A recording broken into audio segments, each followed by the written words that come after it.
Haber presenta.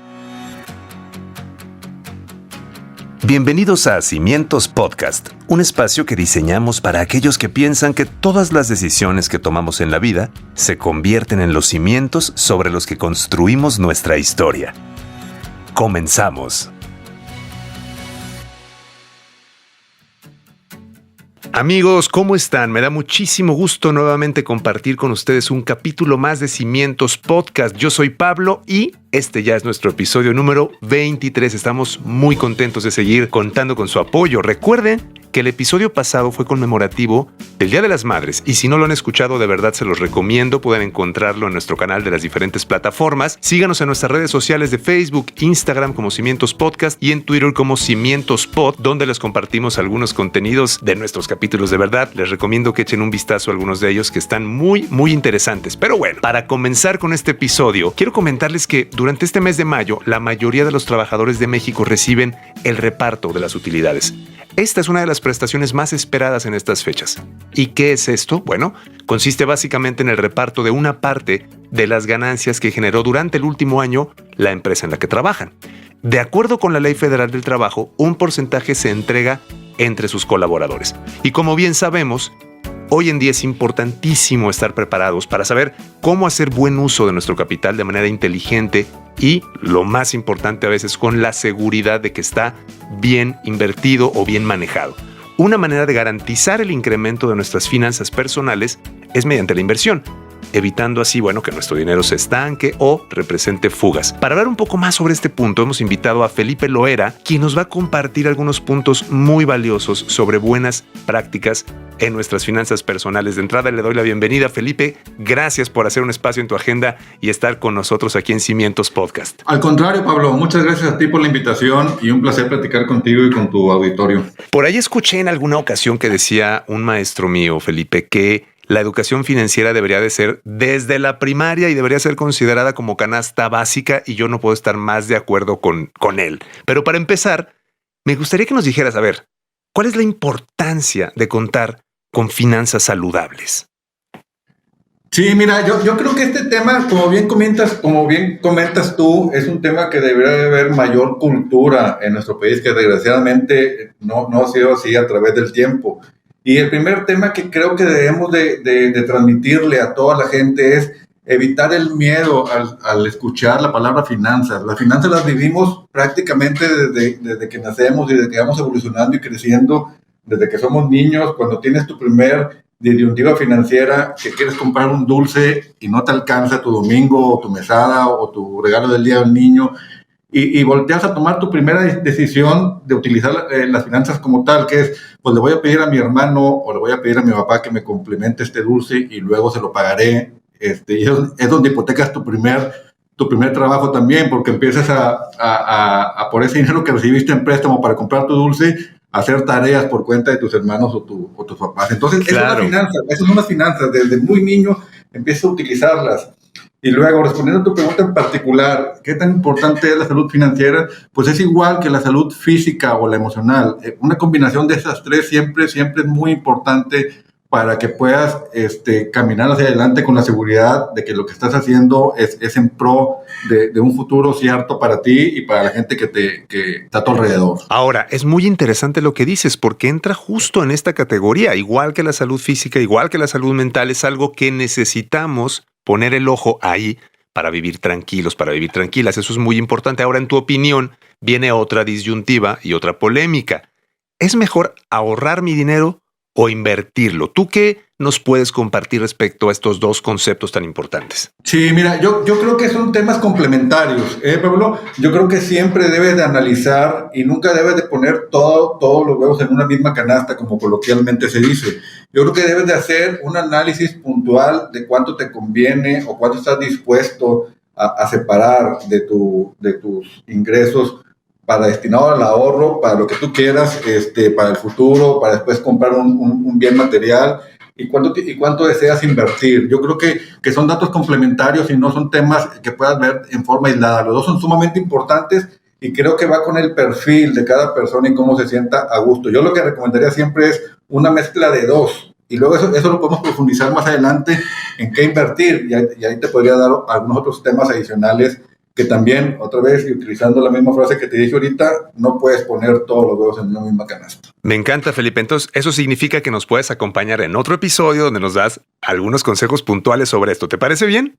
Me parece perfecto, a tus órdenes. Muchísimas gracias. Por lo pronto, también quiero hablar de otro concepto que de pronto genera miedo y genera mucha tensión, el riesgo. Hay alto riesgo, el bajo riesgo. ¿Consideras primero que es posible invertir sin riesgo? ¿Cómo lidiar con la palabra riesgo? No, es muy complicado. Mira, y el riesgo es como todo. Tiene que ver mucho con tu percepción personal que tengamos del riesgo. Te digo, o inicié la plática diciéndote que desafortunadamente en México no tenemos una cultura ni de ahorro ni de inversión. Tradicionalmente, desde hace muchísimo tiempo, creo que es un tema hasta antropológico que nos ha afectado a través del tiempo. Sí.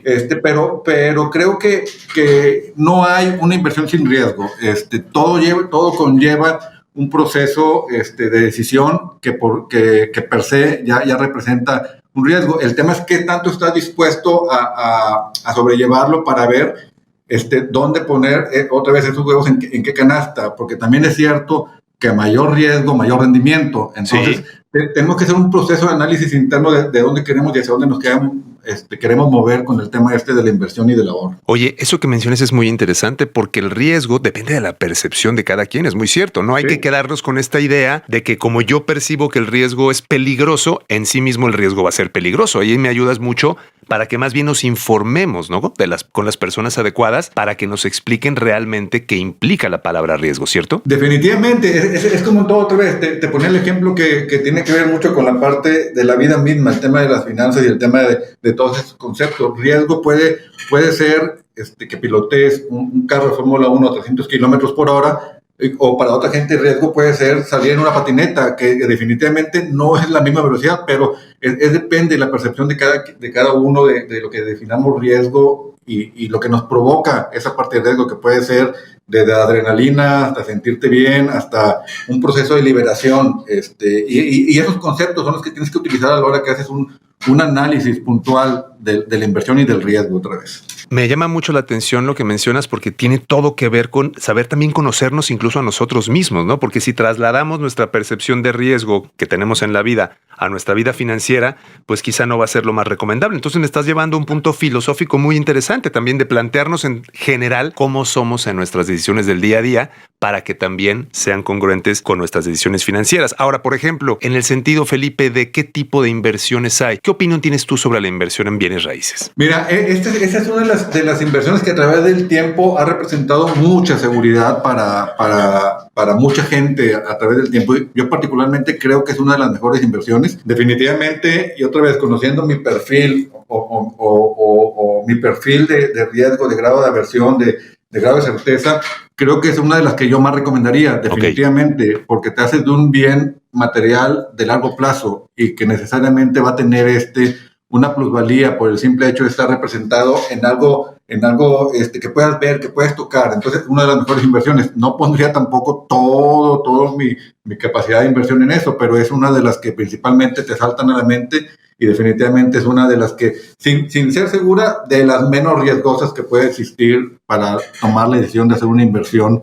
Y sobre todo que te digo que estas son inversiones a largo plazo, todo lo que tiene que ver con el tema inmobiliario. Ahora, hablando justamente de bienes raíces, también es importante pues estar informado en las opciones dentro de las mismas bienes raíces, ¿no? Porque yo creo que, como dices, si es una inversión a largo plazo, entre más información y entre mejor evaluemos nuestra posible decisión, como en todo, yo creo que va a ser siempre mucho mejor, ¿no? O sea, el tema de realmente informarnos en ese sentido con las bienes raíces, ¿no, Felipe? Definitivamente, y para todo ello debes definir qué tipo de bien raíz quieres. ¿Quieres algo que vaya a representar vivienda? ¿Quieres algo que vaya a representar un negocio trasladado a través de un local comercial? ¿Quieres algo que vaya a ser especulativo al comprar un departamento para que suba de valor y rentarlo después? Va muy en función a eso, pero sí, para cada decisión que tomes de qué tipo de bien raíz quieres adquirir, tienes que informarte con los expertos, y con los expertos me refiero a corredores de bienes raíces, a promotores de vivienda, a promotores de locales comerciales, promotores de terreno. Tienes que identificar con quién te vas a dirigir y que sea la institución que más te vaya a ayudar para llevarte a tener una salvaguarda adecuada de esa inversión a largo plazo. Definitivamente el proceso de análisis es bien relevante para cada decisión que vayas a tomar de este tipo. Felipe, hay un tema que tiene que ver con los mitos, ¿no? Estos mitos que de pronto existen en la percepción de las personas. Un mito que me parece que, no sé si estés de acuerdo conmigo, pero es muy común, es el hecho de, no, pues ¿cómo voy a invertir? Yo no soy millonario, ¿no? No, pues ¿cómo voy a invertir si yo no tengo este capital increíblemente alto en una cuenta bancaria? A ver, podemos invertir aunque no seamos millonarios, ¿cierto? O sea, ¿cómo manejar este mito para que entendamos que la inversión puede estar a la disposición de muchas personas si sabemos hacerlo, ¿no? Pero definitivamente el tema de inversión no tiene nada que ver con capacidad económica. El tema de inversión tiene que ver con cuánto está dispuesto, después de haber hecho un análisis de todo lo que platicamos ahorita, conocerte, qué tipo de aversión tienes al riesgo, ¿no? Qué tan aventado eres. Y una vez que tienes eso, es cuánto voy a destinar de cada un peso que gano, qué porcentaje voy a destinar para temas de alimentación, de diversión, de vestido, de educación, y cuánto voy a destinar para la inversión. Y puede ser empezando de cualquier monto, no necesitas tener o no va relacionado a la inversión con capacidad económica. Son completamente conceptos totalmente distintos y desasociados que debemos empezar otra vez a quitar todos esos mitos y esos miedos que hoy tú ves cualquier gente que viva en algún país como Estados Unidos, Europa, de los que se llaman desarrollados, pues toda la gente tiene la costumbre de hacer inversión en las bolsas de valores, en acciones, independientemente si sea la persona que gana $100 o los que ganan $1,000 millones, por poner un número así exagerado. Y creo que esa es parte de la cultura que nos falta ahorita, y creo que tú al principio tocaste un tema bien relevante. Yo estoy convencido de que debemos empezar a formar a las futuras generaciones desde grados iniciales de su educación en este tipo de temas, y que empecemos a perder el miedo y que empecemos a desarrollar esos mitos que hoy existen y que creo que son los que nos han frenado para poder tener ese proceso cultural de privilegiar el ahorro y la inversión. Y después de eso, la diversificación en la inversión, siendo que hay muchos áreas donde se puede hacer una inversión. Y otra vez repito, desde $1 hasta la cantidad que quieras. No tiene que ver lo económico con el concepto de inversión. Claro, eso me parece, por ejemplo, que podría casar dos temas que son normalmente no muy gustados, digamos que por la escuela o por el estudiante, que son las matemáticas y las finanzas, pero es que no nos enseñan la aplicación práctica en el día a día. Entonces quizás si nos dicen, mira, te voy a enseñar una aplicación práctica para que te puedas comprar tu propio PlayStation en este tiempo y calcula y entonces te presta tu papá. Y yo creo que en ese momento sería, ¡pum!, ver la aplicación práctica de algo que se queda muchas veces en el papel, ¿no crees? Definitivamente, y yo creo que hoy estamos en un momento bien oportuno de empezar a hacer eso. Ojalá nuestras autoridades empiecen a tomar cartas en el asunto. Con tanto acceso a la tecnología y a la información que hay hoy en día, yo creo que sería muy sencillo para todos la niñez y la juventud que ya manejan el tema del celular, de las apps, en forma ya nata de los desde que nacen. Yo creo que sería bien relevante que se pudiera empezar a crear desde ahí esa cultura como bien lo comentas. Oye, mira, si sigues este plan y lo haces de esta manera y en la misma app que están tan acostumbrados ellos, puede llegar del punto A al punto B en tanto tiempo, y yo creo que eso va a empezar o empezaría a crear conciencia y a generar el interés de los niños en esta parte tan relevante que es el tema financiero vía la salud financiera, como ya comentamos también, que es al igual de importante que la salud emocional y la salud física. Felipe, para terminar, las personas que están escuchando este episodio y que les llamó la atención lo que nos contaste, que estoy seguro que muchísima gente va a sentirse atraída a este tema después de escucharte, porque la verdad es que lo haces de una forma muy accesible y eso es muy extraño en temas financieros. Pero, por ejemplo, oye, escuché a Felipe, me interesó. ¿Cómo empiezo? ¿Cuál sería el paso 1 si yo quiero comenzar a familiarizarme con invertir mi dinero o bien saber un poco más de qué es invertir? ¿Qué me dirías como el paso 1? Mira, el paso 1 es sentarte e identificar cuál es tu potencial, de dónde tienes hoy tu dinero asignado y qué podrías empezar a monetizar o a dividir un poco para que el excedente tenga la capacidad de hacer una inversión. Y después de eso, adentrarte en toda la información que hay. Hay demasiados tutoriales, hay demasiada información disponible en la web, en las redes sociales, que eso te puede empezar a ayudar a abrir un panorama general Y una vez que tengas eso, acercarte a un especialista, que necesariamente otra vez hay que pasar el miedo. Un especialista no es alguien que te va a decir, es que me va a cobrar, o que me va a decir, no, hay mucha gente que capacitada y preparada en las mismas compañías donde pueden trabajar, o con sus padres, o con sus hermanos, o con allegados, que te pueden empezar a ayudar a esa parte. Una vez que tienes definido, esto es lo que yo puedo destinar a la inversión por lo pronto. Ese es el primer paso, y de ahí empezar a buscar por dónde podemos hacer este tipo de decisiones y toma de dinero para poder invertir. Te digo, hay gran cantidad de información que puedes encontrar en las redes sociales, que las puedes entender, leer, conceptualizar y luego acercarte con un experto. Yo creo que esos serían los primeros 3 pasos para poder hacer o empezar a crear una cultura de inversión en alguien que ya hoy tiene excedentes de dinero, o que no tiene excedentes, pero puede hacer reacomodos en su proceso